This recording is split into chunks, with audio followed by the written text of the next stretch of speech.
I'm super excited today. We're here at Austin Peay State University, and we're going to talk about one of the largest flowers in the world. I'm here with Dr. Amy Thompson. So tell me a little bit about this flower. So this is Athena. Athena is a Titan arum, also known as a corpse flower.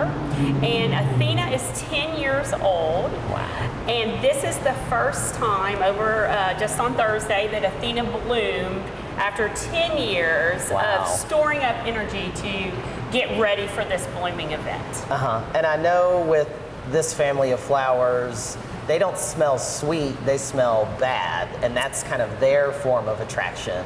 Yeah, it's an elaborate trick that these flowers put on. So they have chemicals that produce a really smelly or stinky odor. I've been saying like hot dumpster is kind of the way I would describe it.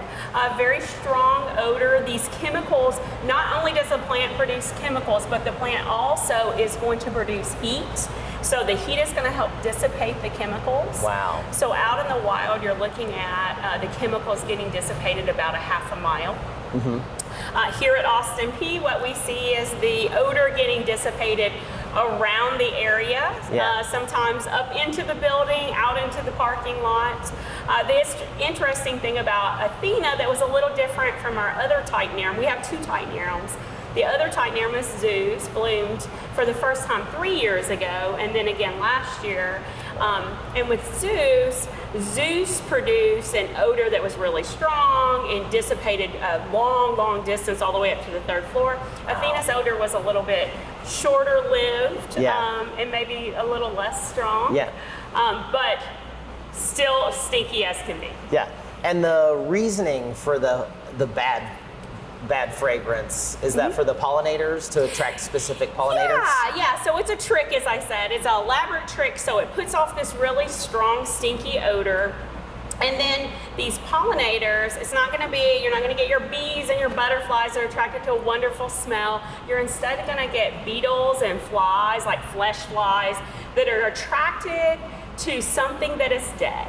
And so those are your insects that are going to come for decomposition activities, and so they're going to be attracted. They think that they're coming to something that's dead. You have this dark color, so when the flower blooms, the flower is a very dark purple. Sometimes the spadix also can get a really dark purple color. And so these pollinators come thinking they're coming to something dead. They recognize the scent as being something dead, and then they get here and they're tricked. And so the idea is hopefully that they will pick up pollen and take it to another blooming flower, or they will bring pollen from another blooming flower and pollinate the flower. So on the back of the flower, y'all have this cut section that we can really see the male and female parts of the flower in there. Tell me about this. Yeah, absolutely. So this area down here is where the female flowers are. The female flowers are going to first be receptive to pollen. So when Athena bloomed, we would have the female flowers down here being receptive to pollen. So if you had pollinators that came in, they would come in and they would pollinate the female flowers. And then after a period of time, the female flowers quit being receptive to pollen, and then the male flowers, which are in this area, will produce pollen. We did not have any pollen to pollinate Athena's female flowers, but we did want to collect Athena's pollen. So when we cut into Athena at 24 hours, what we found is that Athena had not yet produced pollen. So overnight, Friday night into Saturday morning, Athena produced pollen, and you can see in here this kind of stringy stuff right in there. When it first drops, it kind of looks like spaghetti or kind of a stringy material. And then you can see we've created these little troughs with paraffin, which is just kind of a waxy plastic material. We put that in there, and you can see that the pollen is falling down into those troughs. So we're going to collect the pollen, we will freeze the pollen, and then if there are other places that have Titan arums that are blooming, we'll ask them if they would like some of their pollen. So do you know how long this pollen is viable for? So we're going to collect the pollen, and then we will put it in a minus 80 degrees Celsius freezer. So super, super cold temperature. So the hope is that that would be viable for some time. And then we would be able to share that pollen with other institutions that have a Titan arum that's blooming. Very cool. just the intricate details and the coloration are quite spectacular on their own. Absolutely, and Athena is now in the end of our flowering. You can see that the spadix has fallen over, so this part is the spadix, and you can feel it. It looks like it has some kind of like dusty material or something on it, but it actually doesn't. It's just kind of a rough material. This part would feel kind of like a gourd. Oh wow, it's very stiff. Mm-hmm. It's like drywall. Yes. Well, you would think that this is going to be like a very fragile flower. Right. But if you feel like the space, which is here, this kind of feels like a watermelon rind, and this part right here, when we cut this section out, is actually pretty easy to cut into. I would say even easier than cutting into a watermelon. Okay. But it's very, very sturdy.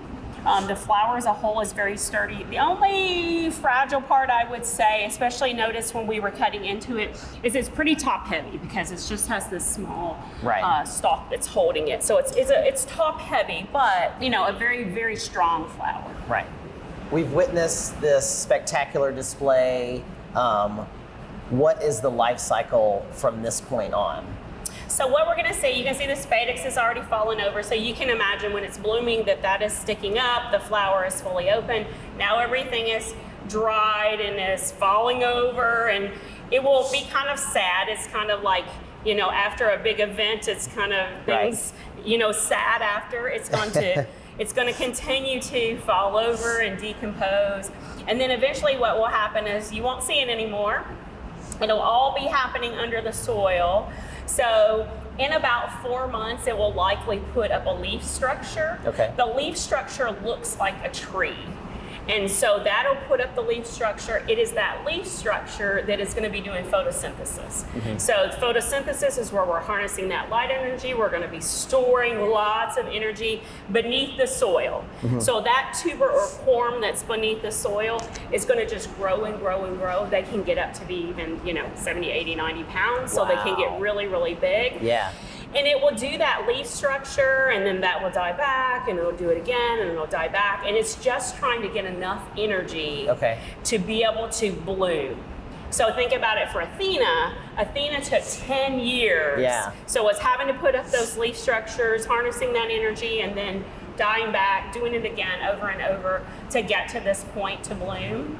After the first time, however, what we typically find is it's about 2 to 5 years after the first blooming before it blooms again. And this is a very, very deeply tropical plant. So like it's not set on our 12-month cycle as far as like seasonal.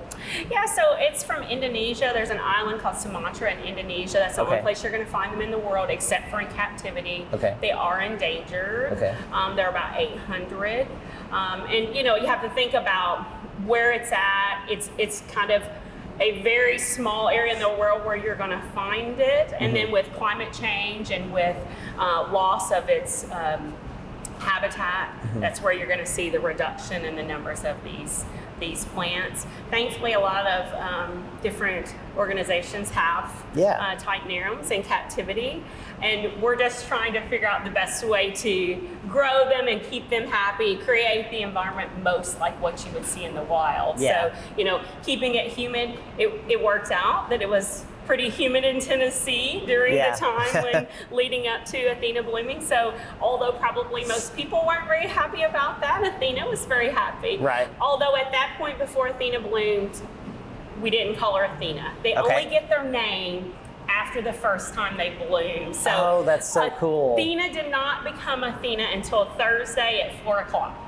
So Thursday at 4 o'clock we had Athena, but we knew that we were going to name it Athena because, and I need to talk about this for sure, Dr. Carol Baskoff, our botanist, who has since retired, but she was the one who got Zeus and Athena as seeds. Wow. Grew them, and then they became what we have today. So she's the one who gets all the credit for getting these at Austin Peay and allowing for all of us to experience this wonderful plant. Oh, that's so fun. Well, thank you so much for sharing all this information. I feel so lucky to get to witness this. I mean, this is literally a once in a lifetime kind of thing to witness in person.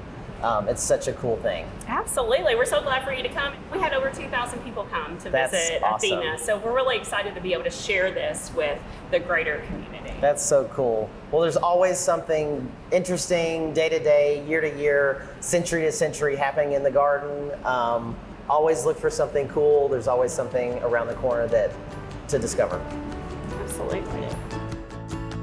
For inspiring garden tours, growing tips, and garden projects, visit our website at volunteergardener.org or on YouTube at the Volunteer Gardener channel, and like us on Facebook.